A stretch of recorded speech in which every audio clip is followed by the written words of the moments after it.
दोनच व्यक्ती अशा आहे की ज्या आपल्यावर निस्वार्थीपणे प्रेम करतात। एक जगामध्ये एक व्यक्ती प्रेम करणारी असते। पत्नीचं प्रेम हे स्वार्थी प्रेम असतं, बहीण भावाचं प्रेम हे स्वार्थी प्रेम असतं, नातेवाईकांच्या प्रेमामध्ये सुद्धा स्वार्थ असतो। पण जगातले एकच व्यक्ती अशी आहे ती आपल्या लेकरावर प्रेम करते, त्या प्रेमामध्ये स्वार्थ नसतो। तिचं प्रेम कसं असतं?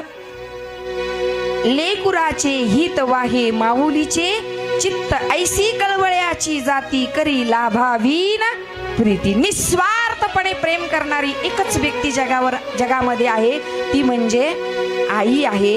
आणि अशा आईसारखं प्रेम कोणीच करू शकत नाही महाराज। कितीही मुलाने चुका करू द्या, कितीही मुलाने चुका करू द्या। एका ठिकाणी लिहिलं होतं की फूल एकदा उमलतं, फूल असतं की नाही, फूल एकदा उमललं की ते पुन्हा उमलू शकत नाही। एकदा फूल खुलल्यावर ते पुन्हा खुलतं का? नंतर ते सुकून जातं।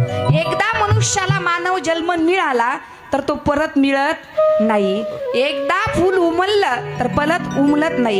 एकदा मनुष्याला मानव जन्म मिळाला तर परत मिळत नाही। पण हजारो क्षमांना चुका करणारे जे आई वडील आहेत ते मानवाला पुन्हा मिळत नाहीत।